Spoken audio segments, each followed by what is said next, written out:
Dan and Amy, we're coming to you live from Zanger's Industrial Supply in scenic Melrose Park, Grand Avenue here, part of our AM 560 Signature Bank Business Tour. We'll be talking to one of the principals of this establishment, this business, at the bottom of the 7 o'clock hour. But, Amy, Victor Davis Hanson has an excellent read in National Review, as he normally does, talking about the unintended consequences of media overreach and leftist overreach, and I repeat myself. And on the topic of illegal immigration, he writes, media outrage now surrounds almost every effort by ICE authorities to detain an illegal alien or on deportation lists compiled during the Obama administration. Activists, Dems, and Mexico itself allege that the Trump administration is hounding the blameless as if there were neither immigration law nor a concept of deportation for violations of it. But then, usually in every media report of a victimized illegal alien, one also finds buried incidental information showing the detainee had previously been convicted for such crimes as drunk driving, or had engaged in voter fraud, or had committed identity theft or falsified a government document, or had failed to show up for a prior deportation hearing. And so you lose credibility with your audience when you are pursuing an ideological bent regardless of the facts. And that's what is repeating itself across a range of issues, but this, the focus on immigration per the president's revised executive order yesterday, Monday afternoon, that removed Iraq from the list of countries for which there will be a temporary travel ban, so down to a handful, and provided more explicit protections for example, persons that are legal permanent residents, since there was some confusion about those individuals after his first order. But I just want to go to this. It is interesting, like the furor over that one woman who was deported on the West Coast. Oh, yes. She had been in this country a long time. She was here illegally, and the only other crime that she committed was identity theft. That's a pretty big deal, especially if you've ever been the victim of identity theft. That's a full-time job, getting your documents back in line and getting your credit scores back in line. I mean, it's a serious crime. Well, right. And so, the way because she had kids here, and then she was going to be separated from her adult children. And yes, well, if you're a U.S. citizen who commits identity theft or drunk driving, you also risk being separated from your children. It's called jail and prison. So this is the odd thing about the left's position on this issue. Serious crimes for U.S. citizens are not serious crimes for persons here illegally. You know why? Because they need mascots. Right, for and their ideology. She's their mascot. It's to push their narrative forward. Here you have this woman who's she's bawling, she's emotional, and then you have her children there too, and then they separate them, and they do the whole they're coming to get her. Look at this poor lady. Right. But look at the poor person whose identity she stole. Right. And made their life HE double hockey sticks. In addition to all the people that have come back to this country or in this country illegal who have committed violent crimes, and we've talked about myriad examples of that.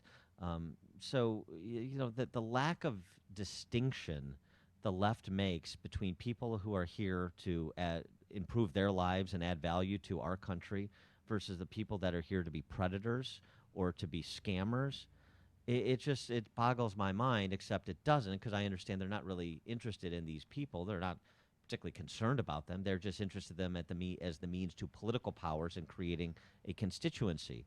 That's the real play here. And if you don't understand that, then you don't understand what's actually happening.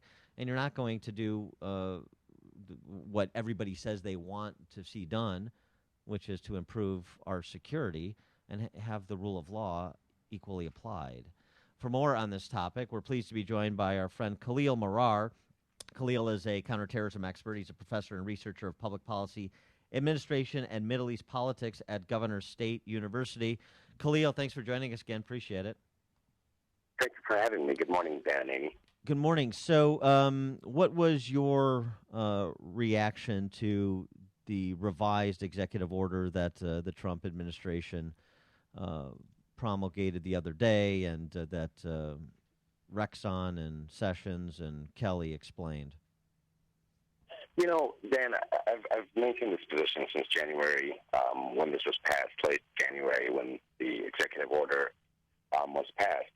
And the position is that, this is creating a problem where none had existed. And let me elaborate before we go too fast on this. The official name of the executive order is protecting the nation from foreign terrorist entry into the United States. This idea of foreign terrorists is one that we ought to take seriously. And for full disclosure, I want to emphasize that every country has the right to basically decline entry to people who are dangerous, or anybody for that matter. Every country, let me put it bluntly, every country has the right, the God-given right, to determine its borders and to determine who can be a member and who should not be a member. The problem with this executive order that I've maintained since January is that it basically targets a particular group of people, one to which I happen to belong to, and it creates a lot of confusion. And frankly, it doesn't really do the job of stopping terrorism, especially if you consider the fact, undeniable fact, that the people that hit us on September 11th were all from a different country that is not even on the list at all. Yeah, but Homeland Security Director John Kelly said more countries could be added to the list.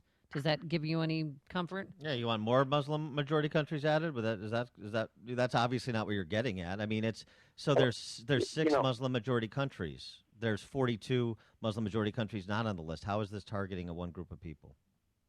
Dan, you and I have talked about this extensively.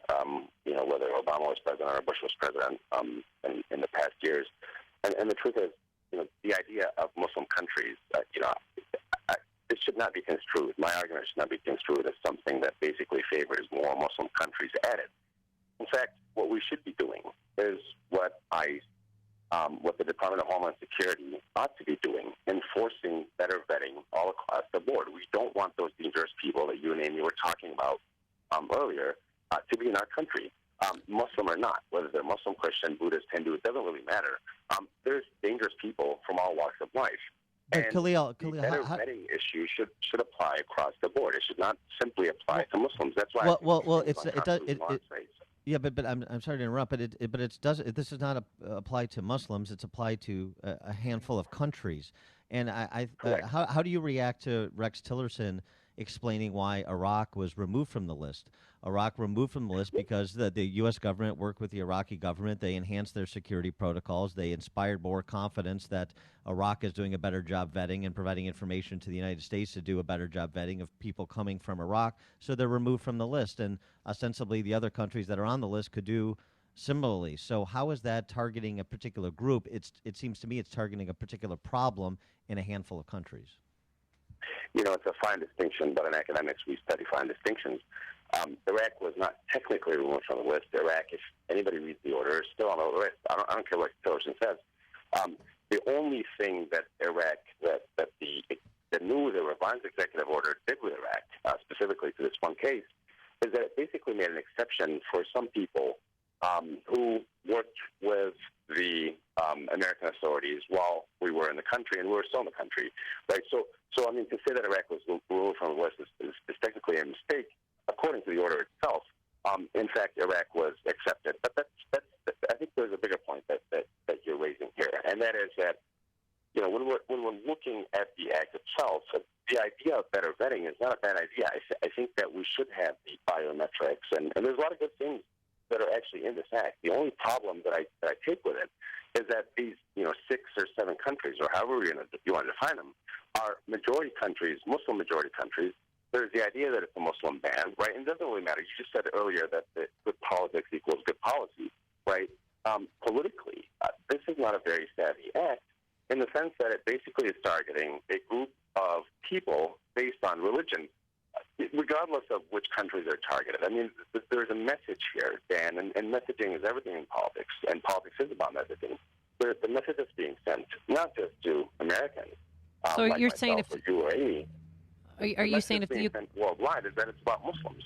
Well, but it's not. I mean, the people. If you're Christian and you're hailing from one of those 6 countries, you don't think they're going to be scrutinized the same way that Muslims are from those same 6 countries are?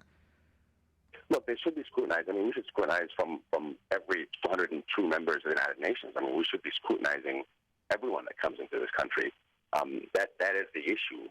The big bigger issue is that when you start scrutinizing on the basis of, religion, even though the religious restriction was removed from the act or sort of toned down, it still sends a signal. It's about signaling. So are you saying that the countries that are on the order do not present a national security problem for this country in terms of our ability to vet persons that are trying to come here from Yemen, for example? They don't present a security problem, or they do, and if they do, then what should be done? In Malaysia the other day, there was a very stunning murder of a North Korean official, literally family member of the dynasty in North Korea. North Korea is a national security problem. Russia is a national security problem. China might be a national security problem. If you want to talk about national security problems, let's talk about national security problems. And the truth is, agents from any of those countries could be in this country doing harm to our national security.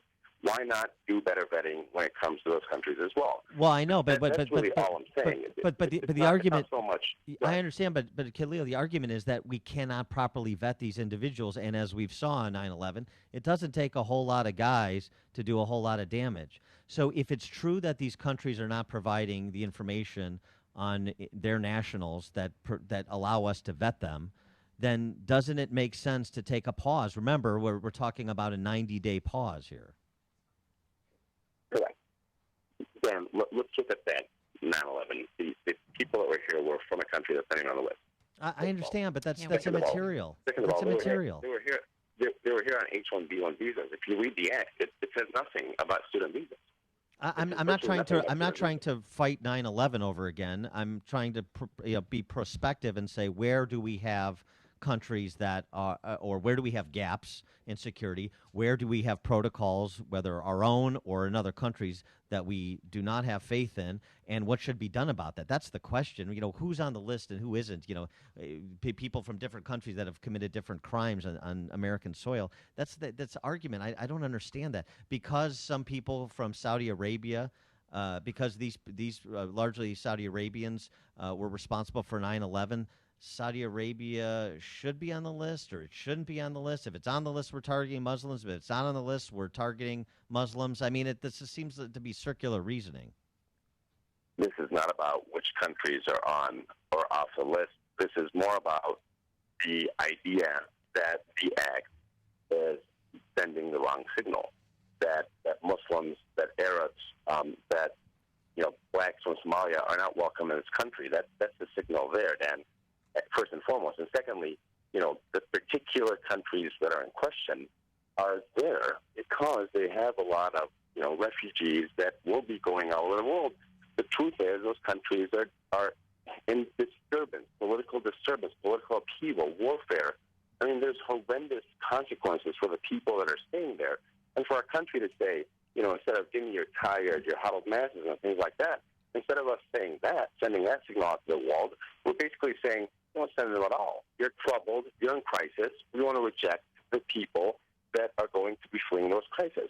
Look, I'm not denying that there's criminals and terrorists that come to this country as a result of our immigration policies. We should step up with those immigration policies, but not do it in a way that targets Muslims or that sends a very dangerous message that Muslims will be targeted. Agreed. All right, Emma Lazarus has been called, so that means we have to stop. Khalil Marrar, counterterrorism expert, professor and researcher of public policy administration and Middle East politics at Governor State University. Khalil, thanks as always for joining us. Appreciate it. Always a pleasure. Thanks, sir. And he joined us on our turnkey.pro answer line.